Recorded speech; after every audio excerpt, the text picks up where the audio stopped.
کہ بس اس میں عبادت کرنی ہے، اس میں خوب سجدے کرنے ہیں، اس میں روزے رکھنے ہیں، اس میں تراویح پڑھنی ہے، اس میں گناہ نہیں کرنے ہیں۔ اور آئیے میں آپ کو بتاتا ہوں کہ نبی پاک صلی اللہ تعالی علیہ وسلم رمضان کیسے گزارتے تھے۔ ایک مسلمان کے لیے اس سے بہترین رول ماڈل کیا ہوگا کہ رمضان میرے آقا کیسے گزارتے۔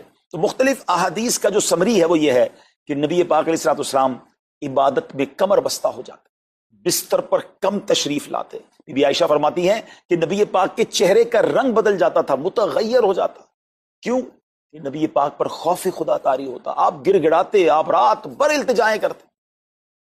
میرے آقا رو رو کر دعاؤں میں رمضان گزارے، چہرے کا رنگ بدل جائے۔ اور یہاں کچھ لوگ تو وہ ہیں کہ جن کا وزن ہی بڑھ جاتا ہے رمضان میں، اتنا کھانا کھانا ہے، سحری میں زیادہ کھانا ہے کہ سارا دن بھوکا رہنا ہے، افطار میں اس لیے زیادہ کھانا ہے کہ پورا دن بھوکا رہتے، پھر رات کو 2-3 بار مزید کھانا ہے کیونکہ کل روزہ رکھنا ہے۔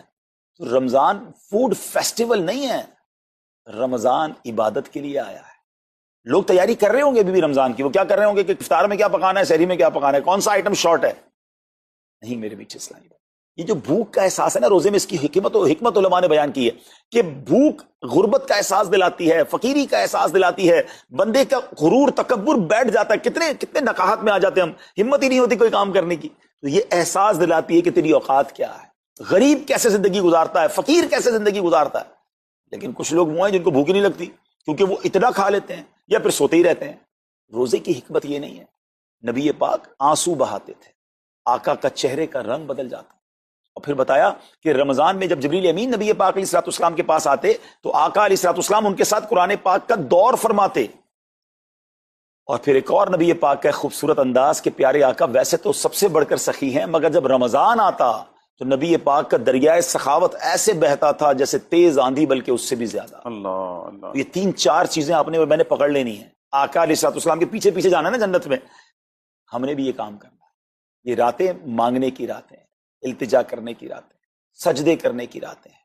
ہمیں تہجد بھی پڑھنی ہے، ہمیں انشاءاللہ نوافل بھی پڑھنے ہیں، اور کم از کم قرآن ایک بار تو پورا انڈرسٹینڈ تو کریں نا۔ تلاوت، ترجمہ، تفسیر کب کریں گے؟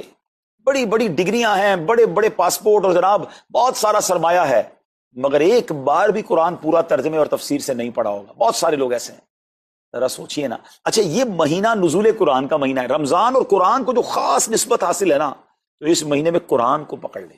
ہائے ہائے، اللہ کرے رمضان قرآن کے ساتھ گزرے، ہماری صبح قرآن کے ساتھ ہو، ہماری شام قرآن کے ساتھ، ہم قرآن سمجھنے والے بن جائیں۔ اچھا میں ایک اور بات بتاؤں آپ کو، مہینہ کتنا پیارا، صرف اس مہینے میں قرآن نازل نہیں ہوا، باقی بھی جو 3 آسمانی کتابیں ہیں نا، زبور، انجیل، توریت، یہ بھی رمضان میں ہی نازل ہوئی ہیں۔ اللہ کریم نے ان تمام مبارک کتابوں کو نازل کرنے کے لیے رمضان کا مہینہ منتخب فرمایا، اتنا مبارک مہینہ ہے۔ تو ہمیں خوب اس میں تلاوت قرآن کرنی، اور اب دعوت اسلامی نے کتنا آسان کر دیا، تفسیر قرآن عطا فرما دی صراط الجنان آسان اردو میں، اور پھر جناب اس کو اپلیکیشن پر بھی دے دیا، اس کے PDF بھی جاری کر دیے، ڈاؤن لوڈ کر لیں موبائل میں۔ اب تو آڈیو تفسیر قرآن بھی آپ کو دے دی، اگر پھر بھی سنیں نہ، پڑھیں نہ، قرآن سے دور رہیں تو یہ ٹھیک نہیں ہے۔ پلیز اس رمضان کو قرآن کے ساتھ گزاریے۔ اور پھر جو نبی پاک کا جو سخاوت والا انداز ہے نا، صدقہ و خیرات کرنا، ہر سائل کو عطا فرماتے، تو یہ بھی ہمارا ایٹیٹیوڈ ہونا چاہیے کہ خوب دل کھول کر خرچ کریں۔ سب سے پہلے اپنی پوری زکوٰۃ ادا کریں۔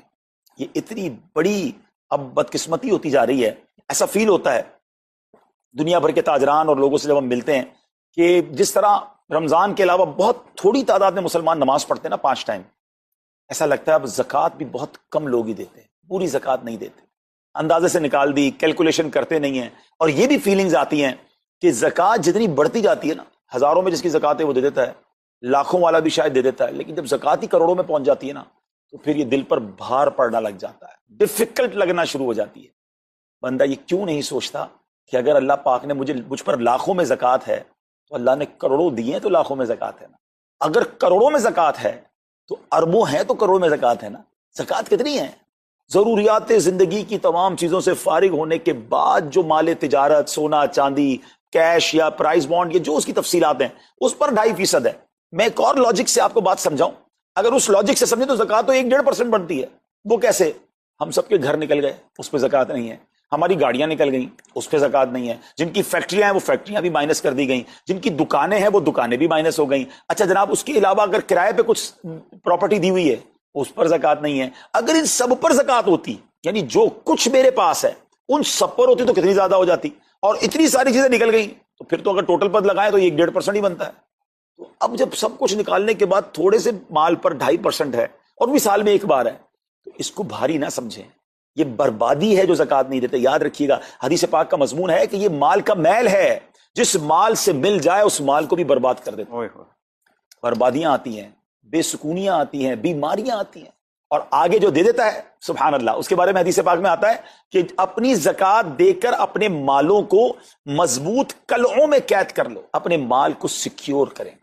لوگ کہتے ہیں انشورنس ہونی چاہیے، آگ نہ لگ جائے، چوری نہ ہو جائے، ڈوب نہ جائے۔ اللہ کے حبیب علیہ الصلوۃ والسلام فرماتے ہیں، جس کا مضمون ہے کہ جب بندہ اللہ کی راہ میں خرچ کرتا ہے نا، تو وہ صدقہ بندے کے ہاتھ سے نکل کر اللہ کے دستے قدرت میں چلا جاتا ہے، اور اللہ کریم تمہارے صدقوں کو پالتا ہے جس طرح تم اپنے جانور کے بچوں کو پالتے ہو۔ بچہ ہوتا ہے نا جانور کا، بڑا ہو جاتا ہے، فرمایا بندہ کھجور کا صدقہ دے گا، اللہ پہاڑ جتنا عطا فرمائے گا، اس دن بھی ملے گا اور ملٹیپلائی ہو کر ملے گا۔ اچھا، جو ادھر خرچ کیا ادھر کیا ملے گا؟ ادھر بھی نبی پاک علیہ الصلوۃ والسلام فرماتے ہیں، جس کا مضمون ہے میں قسم کھا کر کہتا ہوں، یعنی نبی پاک تو جو فرمائے حق ہے۔